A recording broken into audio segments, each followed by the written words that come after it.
Hey everyone, and welcome back to the channel. So today we get to take a look at the 2024 Lexus LX600 F Sport. Huge shout out to Hendrick Lexus Northlake for providing this SUV for me today. Take a look at their website. That link is down in the description. This model is finished off in atomic silver. It has an MSRP just over $116,000. Now this is powered by the 3.4 liter twin turbo V6. It's paired to the 10-speed automatic transmission.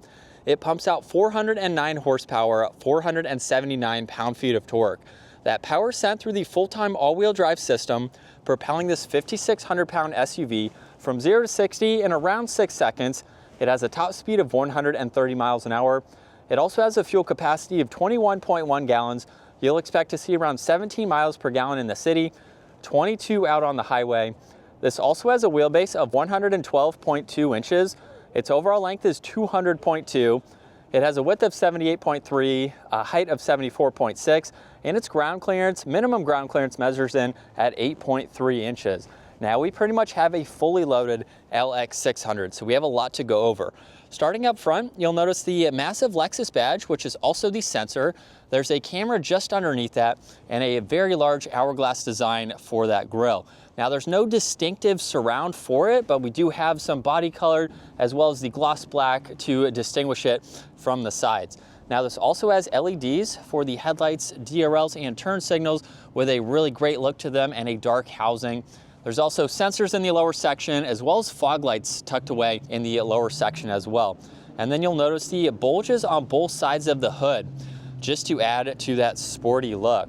Now, as we work our way to the side, this model has a really nice set of wheels with that multi-spoke design to them. And then you'll notice there's fixed running boards for this model. There's also gloss black for the side mirrors, which have the camera and the turn signal. There's roof racks up top, along with the sunroof there. A nice brushed trim accent for the entire window there. And then, if you can tell, this model is currently at its lowest ground clearance setting. So it does have an active suspension, which I will show once we get to the interior. This model also has the appearance package, and we have the dual screens, which I'll show, and a few other settings there. So we have some great options for this model, as well as a good side profile with all of the lines and the gloss black door handles, which give it a great look. Now this also has the integrated spoiler with the third brake light, wiper blade in the lower section. There's also LEDs for all of the lighting, which run right through that power liftgate there. There's a backup camera, all the parking sensors, and then this is capable of towing right around 8,000 pounds. You do have to remove this cover, so it just hides it away when that is not in use. Now, as we work our way to the back, the glass does not open. It would be nice to see that like on some of the other Lexus models, but we have the entire liftgate that is power operating that will open up. Now, this model currently has some items in the back, so I have the 50-50 split here with the third row up. So you can see you have a little bit of space when that third row is up, and when you have it down, you can fit in a lot more items. So just depending on who you have in the back and what you need. Now there's a 3-prong outlet, and on this driver's side, you can fold all of the seats down. The third row is automatic, so you have those controls. And then you can also fold down the second row from back here, but you do have to bring them back up manually. And then there's 2 controls up top where you can close that liftgate or lock the vehicle as well. Now, as we work our way into the back, you'll notice that this model has the manual adjusting sunshade, so you can use that as needed. There's Mark Levinson for the audio, wood trim accents, gloss black, and some storage down below. And then with the second row, we have a nice design for these leather seats. And in order to get into the third row, simply just push this button on the top. It is going to move the front seat forward slightly, and then it is going to electronically release this seat. And you'll see it'll electronically pop, and then from there we can lift it the rest of the way. So at 5'10", I can make my way into the back where it's not all that bad. You do have a little bit of legroom here. My knees are pretty high up, so I am sitting lower than my knees and my head is just touching the headliner. Perfect for small kids. I may be able to ride around town for a few minutes. It's not all that bad for adults. You get some cup holders along with some auxiliaries. You can even recline these seats as well. And you do have some additional controls there that you can use in order to exit the vehicle. So not all that bad. You have some vents up top there, as well as some grab handles. And then I can easily work my way out, lock the seat into place, and then put it in that upwards position. Now you do get grab handles back here, and these are the dual screens that I mentioned for your backseat passenger. So they are quite large. You can have your entertainment for your backseat passengers. Now there's also storage pockets. You have vents in the middle here. If I push on this button, you can actually gain access to the armrest storage and the cool box there. So you could grab your drinks from the back, which is nice. You get heated and ventilated rear seats and your dual zone temperature, fan speed, you have where you'd like the air to go, and all of that. Now at my height, 5'10", I have a lot of space in the second row, and I have this one reclined all of the way. So that just gives you much more comfort in the second row. You have the armrest with the cup holders there, and then a good bit of storage, dome lights up top there, as well as some more vents. So the second row is really where you want to be. Now for the driver door panel, there's the memory seating adjustments, window controls, side mirror adjustments, even more storage in that lower section. And then these seats are automatic, so you have all of those controls on the side. This is a pretty low vehicle, especially in the lowest height there, so it's very easy to enter and exit. Now this has solid leather along with some of the wood accents, which is really neat. But let's start this up and we can go over all of this technology, where this also has paddle shifters. You'll notice on the right side too, there's cruise control settings, distance pacing, mode as well, and tuning.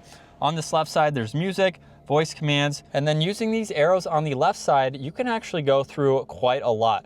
So there are a lot of standard safety features, head-up display, you can go through your sensitivity, vehicle settings. You have a lot in that one setting alone. And then you have some more vitals that you can easily get into to look at all of those. You have your navigation, music, lane keeping assist, cruise control, and any messages to scroll through. The rest of the info is going to be fixed, but it gives you quite a lot to go through. Now on this left side, you have the liftgate, engine start stop. You even have the view button for the camera system. So this is not new from Lexus, but you have a 360 view here just to make sure that everything is clear before you start to move. There's some dimmer switches there, one air vent. There's also a head-up display. And then as we work our way back to this infotainment system, you have quite a lot that you can go through. So on this left side, we can go into navigation when you have that. There's also your music, your phone when that's paired. You have some trip information and vehicle info that you can look at, and a lot of standard safety features. So not a ton of information, but it's what you would want to use this every day. There's also volume and power on this left side here. Now underneath that, you do have another screen. There's an air vent on both sides. And as you can tell right now, we are looking at the brake meter. There's also your accelerator. You have H4 and L4, what drive mode you are in. You have your fan speed and temperature dials on both sides. And then you can even get into some of your interior lighting, and you can also put this into your climate. So that way you can get into the rear options and control those from up front. Now underneath that, there's temperatures, defrosters. You have your climate concierge, so you can go through those settings, defrosters too, and then you have hazards right in the middle. Now on this left side, you have this mode select. This is going to go through various driving modes from eco to comfort. There's normal, Sport S Plus, and a custom setting. And then next to that, there's the multi-terrain select. There's also drive mode, so that way you can select that. When you go to multi-terrain select, you can now use this for that. So you have auto, dirt, sand, mud, and deep snow. There's also downhill assist and crawl control, and then you can go between 4 high basically and the 4 low setting. Now this also has heated and ventilated seats. There's an auto setting as well. There's heated for the steering wheel there. You have your passenger adjustments. Lots of storage in front of the shifter there with some more auxiliaries. If I put this into reverse, you get the backup camera there, along with the guidelines, which you can adjust. If I put this into drive now, there's the forward-facing camera, so you have that. You can also shift using the shifter or the paddle shifters. There's your e-brake and auto hold, center locking diff. There's also traction control, and then you have more controls to raise and lower this vehicle. There's wireless charging along with cup holders. And then let's take another look at the cool box, which is actually pretty deep. So you have the option there to turn that on if needed. Plenty of space on the glove box there. There's also garage door buttons up top, a sunglass holder too, all the dome lights, and then the adjustments for that sunroof. And then here's a look at visibility. It's pretty easy to see over both shoulders. This is a giant vehicle, but you have a lot of visibility. As we set up behind the wheel now for the LX600, this is definitely a big SUV. You can feel how big this is while you are driving it down the road. Now, with that being said, it's still easy to drive. If you're getting a vehicle like this, it's going to become second nature to you. The more you drive it, you'll be able to park it easily, things like that. It's nice that we have the camera system just to give you those added benefits as needed. But you definitely sit very high up in this vehicle, and it just gives you a really nice ride. So if you're looking for a big vehicle like this, it's a great option to go with. You can use it for towing. You can raise the suspension, take this off the pavement if you have to. You have the lockers, all-wheel drive. It definitely has some of those capabilities and characteristics. It's not a full like off-road focused vehicle, but if you had to go camping or down some gravel road or something, you have the tech features to get you through that.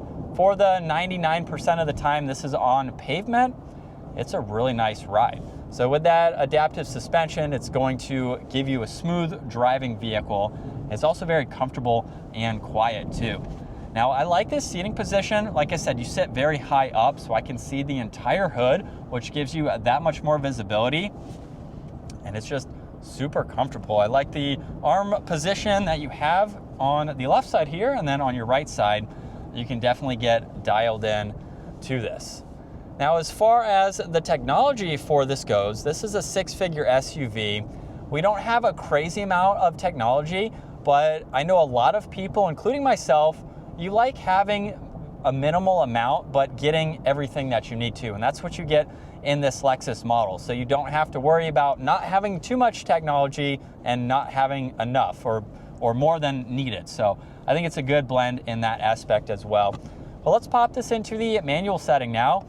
As we come around this turn, it's not a cornering type of vehicle, but you could go around that turn there with ease. And then this definitely has plenty of power. I've been able to drive other vehicles with the same engine and power plant, and it definitely has enough to get up and move. So I've put it into Sport S Plus from second gear. Here we go. And mile acceleration, we are up to speed. The paddles are pretty responsive. You're mainly going to use those if you're towing, you need to hold the gear for whatever reason. You have them and you have the ability to adjust as needed. But this is what it's like to be behind the wheel for the LX600. You definitely have a great view out of the windshield. It's not too steeply raked. My comparison would be the GX550, which is almost straight up. This is a little bit more angled, but you can still see a good amount out of the front, and we have some thin pillars here that you can easily see around. But it's a great luxury jumbo SUV. If you are looking for something of this size, it's a great option. Now, you don't have to spend quite as much on this if you don't want to. There's a lot of options for this particular model, so you can scale it down just depending on your budget. But we have a great vehicle. It's pretty basic-ish and straight to the point as far as how to use everything. So the user interface is great. I like the dual screens here, so you can go through all this information. As far as the maneuverability goes here, we have a pretty tight turning radius, so we can do this without having to back up. So honestly, not all that bad for its size. But we have a nice layout. We have a vehicle that is also going to be very reliable too. So if you're looking for a big vehicle, one that you want to own for several years, this is a great option to go with, and one that gives you a good bit of technology as well. But you have plenty of space. You have a really nice luxury-focused vehicle. And I really don't have anything negative to say. I've never owned one. I've been in the GX a lot to know that that is a very nice vehicle. So it's kind of equivalent to that. You're not really cross-shopping the two, but as far as an SUV goes, this is definitely much larger. But I've had a lot of experience with the GX, which is the only reason I bring that up. But super nice vehicle if you are in the market for something like this.